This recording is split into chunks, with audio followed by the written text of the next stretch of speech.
Yun! Okay guys, as per your request, gawa na natin ng bike check si Panda Zee.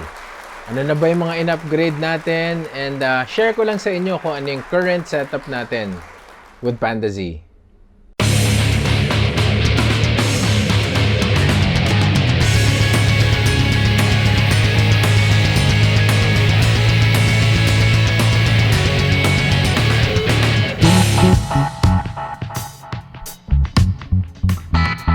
At ito na, share na natin sa inyo ang technical specs ni Panda Zee. Panda Zee is a Creus Velocity folding bike. Frame at fork na lang ang naiwan dyan out of the box. 10-speed Shimano Z shifter and rear derailleur. Shimano Z quad piston hydraulic brakes ang ginagamit natin. Light Pro carbon fiber seat post and handlebar. 11 to 36T cog set. 45T ang gamit nating chainring. Yung stem na ginagamit din natin dito is non-telescopic 37mm. The tires that I'm currently using are Kenda 20-inch 2.3 tires. Yes, 2.3. Floating rotors are now 203mm in front and 180 at the back. Still the same favorite ergonomic grips and saddle. Non-folding pedals, syempre. Yung jockey wheels natin have also been upgraded. Magnets nandyan pa rin para secure pag tiniklop. Dual kickstand din ang gamit ko, Massload brand. Rubber protectors here and there to protect the frame from cables.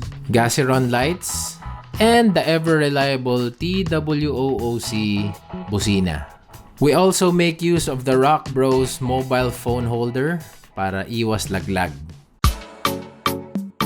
Alright, so usapang upgrades for Panda Zee. So, si Panda Zee is of course a Creus Velocity folding bike. Tulad nga ng sinabi sa description kanina, ang naiwan na lang dyan is yung frame and fork out of the box. Everything else has been upgraded to my rider preference, my specs, my riding style. So, para lang din maintindihan nyo kung bakit ito yung naging final daw, no? Ito na yung final setup niya so far. Share ko lang sa inyo yung riding experience ko. Okay, so before, yung unang-unang Panda was a Creus Vigor 9-speed folding bike. We did epic rides, 58T chainring, 11 to 36 cog set, akit baba ng Antipolo. We did epic rides like Revpal, Laguna Lake Loop, Antipolo everyday for 1 month, Antipolo 3-ways challenge, yung mga ganong epic rides. So, doon sa unang setup na yon, it worked well for me because yun, lumakas ako doon definitely. So 58T chainring, medyo mabigat siyang ipadjack, pero it has its benefits. So number one benefit of course of having a bigger chainring, mas lumalakas ka sa pagpadjack. Sa patag, syempre kaya kong makipagsabayan sa mga nagpe-peloton sa MOA. Nakakasabay naman siya, 40 km pace, 45 km pace, kaya niyang humabol sa ganon.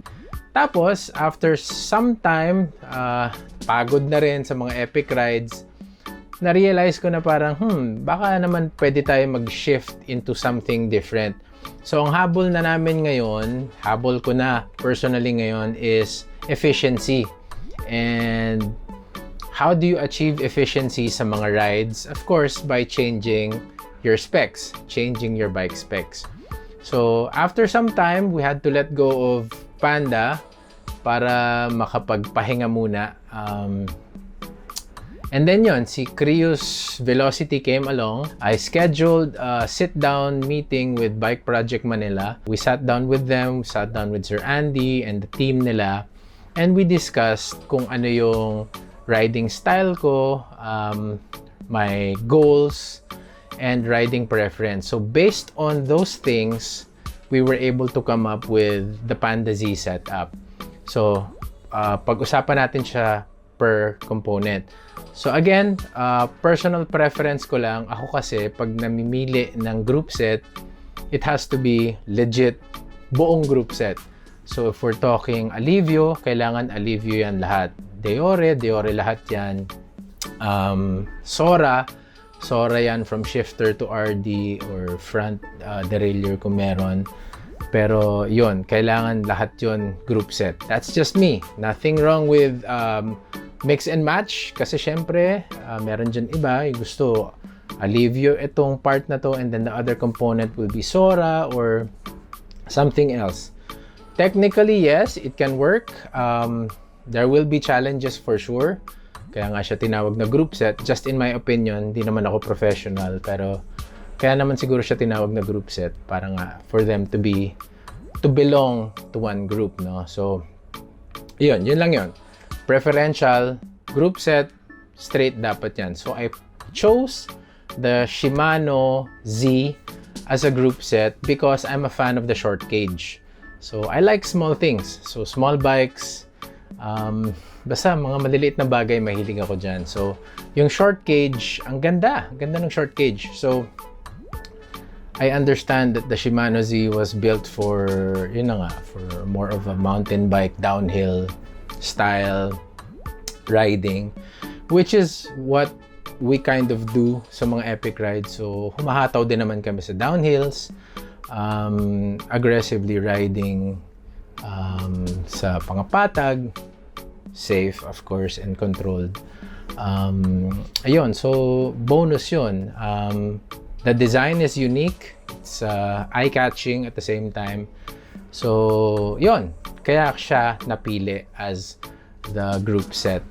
Now, sa usapan namang preno, hydraulic brakes, I also went with the Shimano quad piston brake system.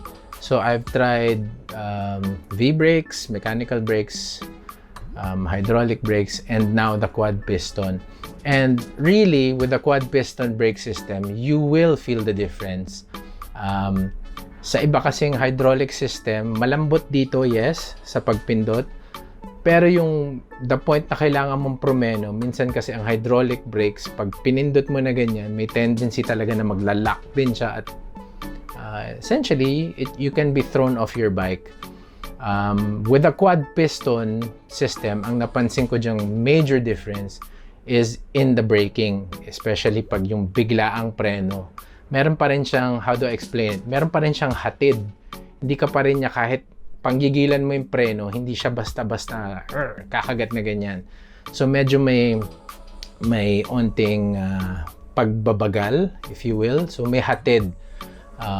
Hindi siya yung abrupt stopping na magiging delikado for you. So that's why we also invested in a quad piston hydraulic brake system. Others might say overkill. Sobra naman yan, pang ano yan eh, pang downhill yan eh, pang trail yan eh. So to each his own. If ang priority mo is your safety, priority mo buhay mo, hindi mo dapat tinitipid ang sarili mo, especially when it comes to braking systems. So that's it. So quad piston hydraulic brakes, Shimano Z. Would I recommend it? Yes, I highly recommend it. I've used it extensively. Mas safe ang pakiramdam ko when I ride, and physically you do feel na mas safe ka talaga. Reliability ng iyong gamit, of course, crucial in any ride. Kahit short ride or long ride, napaka-importante ng maganda ang iyong braking system. Para less ka ba, enjoy ka na lang, and kampante ka na you can be assured na safe ka all the time. Usapang drivetrain. So again, Shimano Z, short cage, and RD, and shifter. Like I said, pinili ko yung short cage. Of course, magkakaroon ka ng limitation because merong maximum number of cogs that it can take. But yon, I still pushed for an 11 to 36 cog set para meron kang enough gear ratio for climbing and patag. Now, na-compensate natin yung pagkabanat, ika nga, nung kanyang RD by bringing down the chainring to a smaller one. So, I started off with 58T. Lumakas tayo ng todo doon. Truth be told, na-injured din ako because of that. Not because of the chainring, but it's more of nabugbog na rin ako. And yun, so maraming factors like height ng upuan, constant bugbog ng muscles. So I had to rest for a while. So binaba namin siya to 50-40. Tapos nag-share a loop kami. We did more epic rides. And then parang nabibitin na ako sa pag-climb. Kaya-kaya naman umahon. Pero I felt na parang mas gusto kong tulungan yung bisikleta din to function well.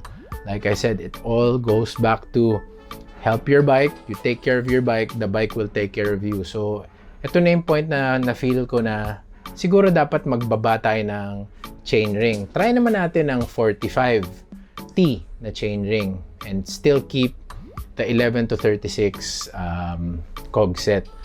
So ayan na, I found my sweet spot, my perfect combination based on my riding style. And yun na nga. So ang final render ni Panda Zee is 11 to 36 cog set, 10 speed, 45T chainring.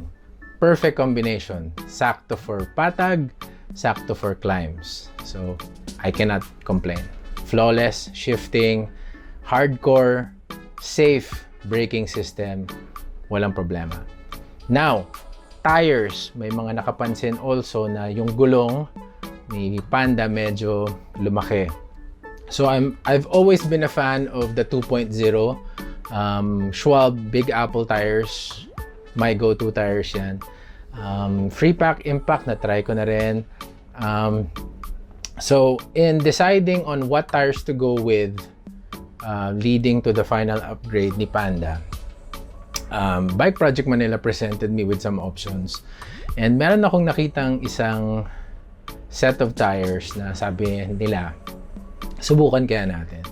So, I tried the Kenda 20-inch 2.3 tires. Yes, 2.3. Tama. So, obviously, mas malaking gulong, more rolling resistance, pero at the same time, nakita ko yung benefits. So, having thicker tires gave me more stability. Tumaas din yung orientation ng ride. Parang, wow! Parang ang taas, biglang umangat yung level, no? At the same time, yung pag nalulubak ka, wala nang lubak na naramdaman. So, dinadaan-daan mo na lang yung mga lubak and nothing. Wala kang nararamdaman sa handle grips, sa bisikleta. It works great. Climbing naman, inaaraw-araw ko din ang pag-akyat sa Ultra, and over the weekend sa Antipolo, nakita ko na yung change. Okay, so bigger tires. Oo, mas maraming rolling resistance, pero may advantage din pala yan sa climbing. So being wider, mas maraming kapit, so mas umuusad ka. If that makes sense. So kahit naka-granny gear ka, ang ganda nung hatid nung pedals, power to the tires, and the entire thing just works. So perfect. So will I change it? No, I'm pretty happy with the setup. So 20-inch Kenda tires, 2.3, perfection. Usapang rotors naman, so yung floating rotors na kinabit natin sa ating gulong have been upgraded also. So 203 mm sa harap, 180 sa likod. Does it make a difference? Yes, it does make a huge difference. So ramdam mo talaga coming from 130 or 160, push mo to 203 and 180 mm, ramdam mo talaga yung braking power. It does make a big difference. Yun, it works. And would I recommend you do the same? Oo eh. Not just for aesthetics, pero it does work. Okay, so some of the other details about Panda Zee. Gumagamit din ako ng chain stay for security measures lang, just to make sure that the chain is intact 100% of the time. So gumagamit tayo ng turn na chain stay para lang for safety purposes. Magnets, of course, will be there always to protect the bike and keep the bike intact in its folded state. Dual kickstand, non-negotiable yan. Syempre, when you want to park your bike, safe yan with a dual kickstand. Little things like yung rubber protector, syempre, to keep the wires, the jag wires, away from the frame para iwas gasgas. Meron ding question, bakit parang laging mukhang bago yung bike si Panda Zee? So, a huge part of the aesthetic look of Panda Zee has to do with bike detailing. So, I do regular bike detailing. I get the bike pampered on a regular basis. Ayun, so sa bike detailing, they clean your bike, wash it thoroughly with the proper tools, proper methods, proper everything. So, kaya siya laging bago, because mukhang bago is because I take care of the bike extensively. And yun, maraming salamat Bike Project Manila for making sure that the bike looks and feels pristine, like it was out of the box day one. So, yan, bike detailing. If you'd like to learn more about bike detailing, yan, do check out Bike Project Manila. So, apart from bike detailing, another aspect of taking care of your bike is, of course, upgrading components. So, nagkaroon na tayo ng discussion before about upgradeitis, upgrading, when to upgrade, why not to upgrade, or why upgrade, di ba? So, eto na yung why upgrade and why you should upgrade. Carbon fiber, seat post, and handlebar para medyo mas onting lightweight. Ngayon lang din ako actually nakapag-try ng carbon fiber components. And yes, gumaan yung bike. I'm not really a weight weenie by any level. Pero yun nga, para maiba, masubukan, matry, and compare, I added some carbon fiber components. And yes, gumaan naman siya talaga. Usapang handle grips. So again, kilala nyo ako, I'm not a fan of stock handle grips and folding pedals, kaya rin siya pinalitan. So currently, I'm using ergonomic hand grips and saddle para mas wider yung feel, mas solid yung feel, and yun, again, overall experience, mas enjoyable siya. Mas kampante ako na hindi dudulas yung kamay ko, safe yung paa ko from pedaling, hindi siya bibitaw-bitaw basta. So yun, mabigat ba yung bisikleta? I have not actually weighed my bike for reasons of, number one, I really don't care about the weight of the bike. So ang akin, mas mahalaga yung safety ko in terms of braking power, in terms of shifting, kailangan smooth shifting siya. And then yun, yung overall integrity of the bike. That's it. I really wouldn't care much about weight. Kasi yun nga, that's not my thing. Weight is not my thing. Again, mga bike buddy, maraming salamat for joining me on this bike check ni Panda Zee. If you do have any more questions, feel free to comment below. And yun, send me a message din sa Facebook page ng Padyakan mo. Pag-usapan natin if you wanna learn more about bike components, upgrading your bike, yun, pag-usapan natin yan. Bike detailing, upgrading your bike. And as always, ride safe at laging tatandaan, pag gusto mo, padyakan mo.